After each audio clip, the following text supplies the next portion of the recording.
not using a mic, so it'd be great if everybody could keep it quiet, just so to make sure that we can hear the words. We just want to say that we wanted to do something, but we didn't really have a lot of time. So we came up with this on the bus ride back from the city. So we hope you bear with us as we go through it. If your hair could talk, what would it say? If your hair could talk, it would say F off. I know the back of my head is ridiculous. Have you ever hit someone with your braid? No, but I'm about to smack someone right now. My mama told me I came out with a full head of hair. Even surprised the doctors and the nurses in the room. For a second, they forgot they should be shutting up the cries of a newborn baby and decided to play with the soft tufts on my head. Gentle, soft wisps, yet black as the night. Two entities, me and my hair. We began entwined by default in this twisted, chaotic mess like weeds overgrown in a garden long forgotten. Growing and growing, and I questioning and questioning, when will it stop, and what shape is this? And then, suddenly, it is no longer a weed, it is now transformed into a garden itself. The garden does not exist without those weeds, which became long, flowing locks of branches and rosebuds dripping from trunk to ground. The kids in elementary school seem to be in much awe as the doctors. Can I touch your braid? Why is it so long? Do you ever sit on it? Why don't you just cut it?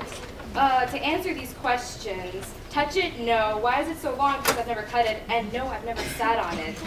Why don't I just cut it? Because I can't. Because I won't. Middle school was the first time I really saw my hair. It's because everyone else was shaving theirs away.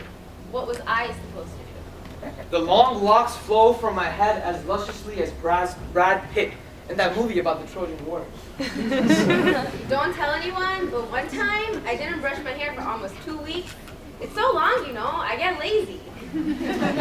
Ow, Mom, what are you doing? What gungi is this? What did I do to you? This was definitely a love-hate relationship. I hated the pulling and sting in my scalp when there was a particularly hard knot to get out. Yeah, you know what I'm talking about.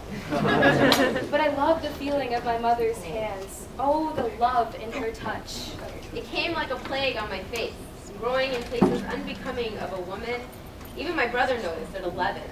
Embarrassed, I fixed the problem. Then along came homecoming senior year of high school.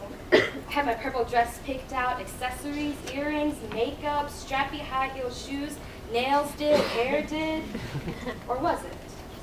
On this night, I didn't find my roots strong enough to hold together the history, love, and beauty embedded in these locks.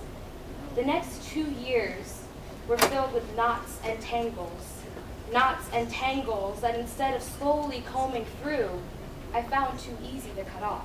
My thick black beard grows as naturally and strong as the roots of Mother Nature's trees that cling deeply into the earth. But for some reason, I'm tired of the poison that society stills in the temple of my body. What's that ball on your head? Why is your hair so long? Ew, what? What's that mop on your face? Subtle mentions of degradation and critique. Osama bin Laden! Their laughs as loud as ambulance sirens announcing the slow death of a human body. Punches fly faster than Muhammad Ali, cutting up that face you used to once know.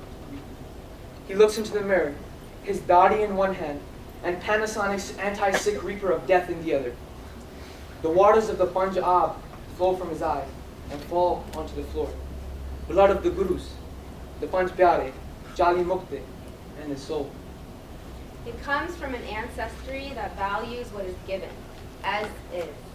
We work on what we can to make an impact to influence others through our actions, but our appearance, that is truly divine, so we leave it alone.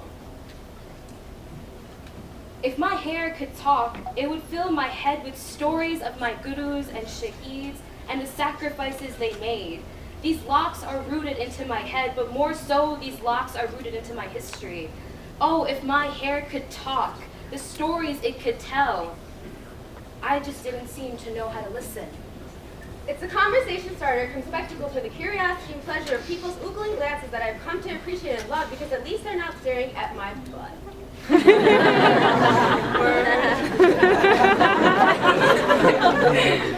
If stories the length of 1,000 coastlines.